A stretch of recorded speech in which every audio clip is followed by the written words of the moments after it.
आज दुनिया में हर दिन 25,000 लोग भूख से मर रहे हैं। हम मार्स पे इंसान भेजने की बात कर रहे हैं और दूसरी तरफ हर 3.5 सेकंड में एक इंसान हंगर से अपनी जिंदगी गंवा रहा है।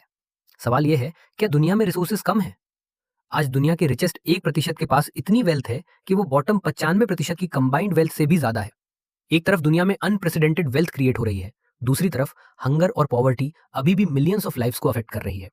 वर्ल्ड फूड प्रोग्राम के मुताबिक अराउंड 9 मिलियन लोग हर साल हंगर रिलेटेड कॉजेस की वजह से मरते हैं, जबकि दुनिया में रिसोर्सेज की कमी नहीं है। FAO, यूनाइटेड नेशंस की फूड एंड एग्रीकल्चर ऑर्गेनाइजेशन के डेटा के मुताबिक दुनिया आज इतना फूड प्रोड्यूस करती है कि वो करंट पॉपुलेशन से 1.5 गुना ज्यादा लोगों को फीड कर सकती है। और नेचर फूड जर्नल की 2023 की रिसर्च ये बताती है कि अगर हम अपनी एग्जिस्टिंग एग्रीकल्चरल लैंड का पूरा पोटेंशियल यूज करें तो हम 20 बिलियन लोगों को फीड कर सकते हैं, जो करंट पॉपुलेशन से कई गुना ज्यादा है। मतलब ये साफ है, इशू रिसोर्सेज की कमी का नहीं है, बल्कि कैपिटलिज्म के वेल्थ डिस्ट्रीब्यूशन सिस्टम का है। जो माल पैदा होता है वो सही तरह लोगों तक पहुंचता ही नहीं, जबकि इस्लाम एक कंप्लीट वेल्थ डिस्ट्रीब्यूशन का निजाम देता है, जो इंश्योर करता है कि कोई भी बेसिक नेसेसिटी से महरूम ना रहे।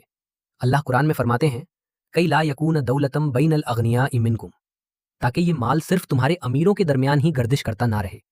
यानी वेल्थ का सिस्टम ऐसा नहीं होना चाहिए जहां रिसोर्सेज सिर्फ एक छोटे ग्रुप के अंदर सर्कुलेट करते रहें। और रसूलुल्लाह सल्लल्लाहु अलैहि वसल्लम ने फरमाया, Muslims are partners in 3 things, grass, water and fire. इस हदीस से एक फंडामेंटल प्रिंसिपल निकलता है, बेसिक रिसोर्सेज जो लार्ज स्केल पे पब्लिक बेनिफिट के लिए यूज होती हैं, उन्हें प्राइवेटाइज करना जायज नहीं है। शेख तकीउद्दीन अन-नबहानी अपनी किताब निजामुल इक्तिसादी फिल इस्लाम में इस पूरे कॉन्सेप्ट को एक्सप्लेन करते हैं। इस्लाम में ओनरशिप 3 कैटेगरीज में डिवाइड होती है। प्राइवेट ओनरशिप, जो इंडिविजुअल अपनी मेहनत से कमाए। पब्लिक ओनरशिप, जैसे पानी, एनर्जी रिसोर्सेज, जंगल, जो पूरी कम्युनिटी की कलेक्टिव प्रॉपर्टी है। और स्टेट ओनरशिप, जो स्टेट मैनेज करती है उम्मत के लिए। ये क्लासिफिकेशन वेल्थ को सोसाइटी के डिफरेंट सेक्शंस तक पहुंचाने का एक नेचुरल मैकेनिज्म क्रिएट करती है, बिना किसी आर्टिफिशियल रीडिस्ट्रीब्यूशन स्कीम के। लेकिन एक इंपॉर्टेंट बात समझना जरूरी है, इस्लाम का गोल रिच और पुअर के डिफरेंस को कंप्लीटली एलिमिनेट करना नहीं है। वेल्थ में डिफरेंस नेचुरली एग्जिस्ट कर सकता है। मेहनत, स्किल और रिस्क अल्लाह की तरफ से अलग अलग होती है। इस्लाम का गोल ये है कि कोई इंसान बेसिक नेसेसिटीज से महरूम ना हो, कोई भूखा ना सोए। Wealth can be unequal, but basic human needs can not be ignored.